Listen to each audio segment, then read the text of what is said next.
for joining me for the second volume of No Ski Knowledge, Broken World. And our focus scripture comes from Matthew 24:36.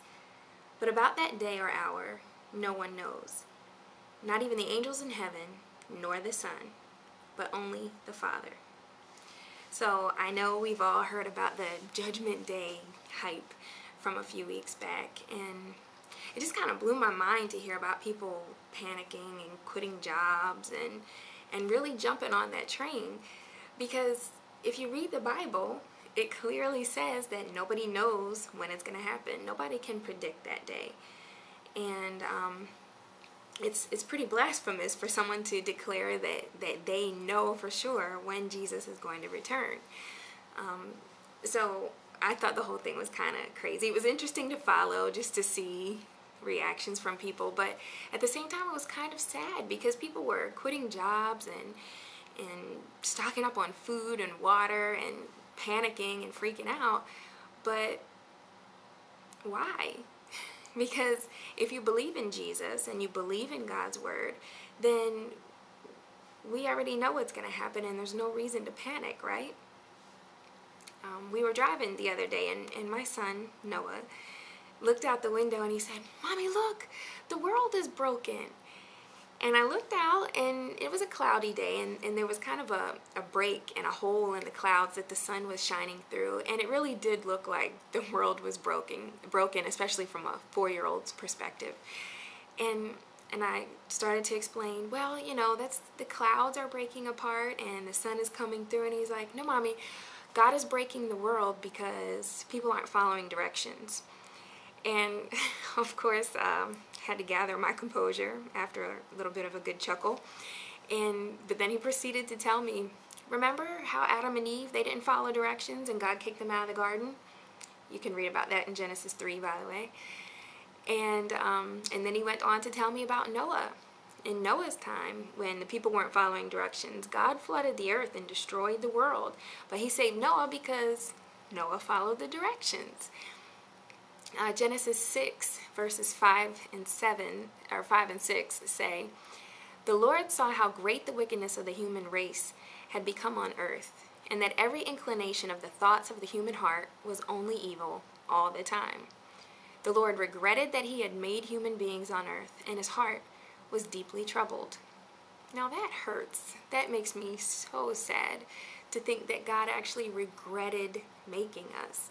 This wonderful thing that he had made had turned into such evil that he had to destroy the earth because of it. But think about now. Think about how much worse it is now. We've got all this technology and advanced thinking that puts us on a whole nother platform of evil. Think of how we're hurting his heart so much right now. Now, the Bible is clear, I believe, that Jesus is coming, and I think he's coming very soon. That's just my opinion. You know, I don't know the day or the hour, but I do believe that he's coming back for us very soon. 2 Timothy chapter 5 verses 1 through 5, or chapter 3 verses 1 through 5, I'm sorry, say, "But mark this, there will be terrible times in the last days.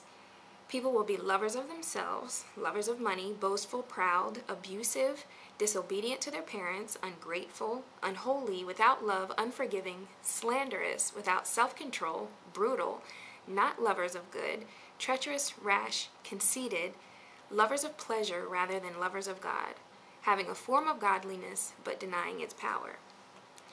Wow. That sounds like right now. That sounds like right now.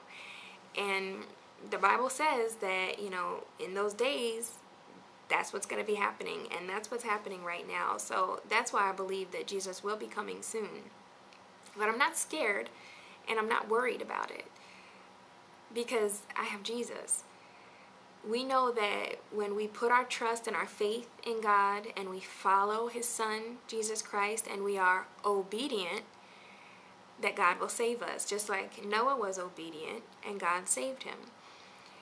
We don't have to be worried. We can, if we're living the right life, we can go on living that same life. We don't have to make any big changes. We don't have to get prepared with food and water and whatever else. we just have to keep on doing what we're doing. Maybe what we could do is add in a little evangelism. I know it's easy to get complacent and you think, oh, well, I don't have any really big sins in my life. I go to church. I have a really close relationship with the Lord, and that's awesome. But because we know that time is running out, we have to start being proactive. We got to add a little more to our routine. The world is broken, and we need to get out there and we need to let people know that, hey, we don't have much time, but there's hope. We need to start being vocal about letting people know that they need to put their faith in Jesus. We know in the end that God wins, and if we're on that team, we win too.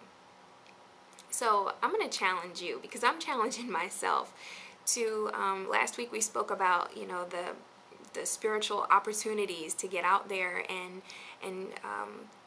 just do what God is calling you to do, what He's putting in your heart to do, to say, to show people. So I'm going to challenge you, because I'm challenging myself this week to be more vocal about my faith, about my beliefs.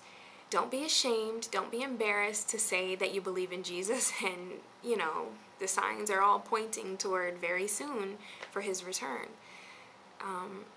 We got to let people know. It's not fair for us to have the inside track to heaven while other people don't know about it. We got to get out there and we've got to be proactive. So, lift your voice. Share when you can. Use every opportunity. Of course, we're going to live our lives and we're going to show that example, but some people need a verbal push in the right direction.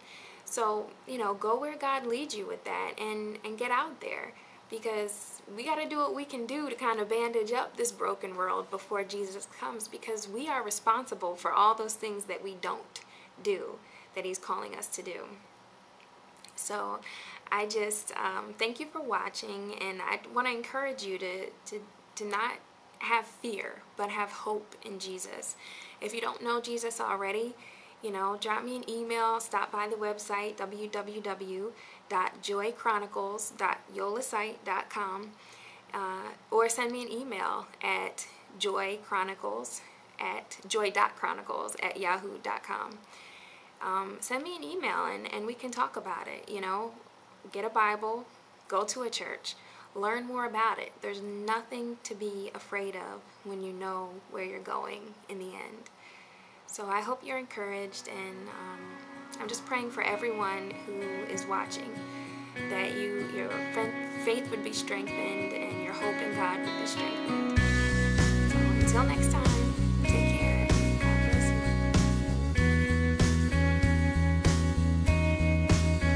In the name of the Father, in the name of the Son, in the name of the Spirit, Lord, we come. Gathered together to lift up your name, to call on our Savior, to fall on your grace.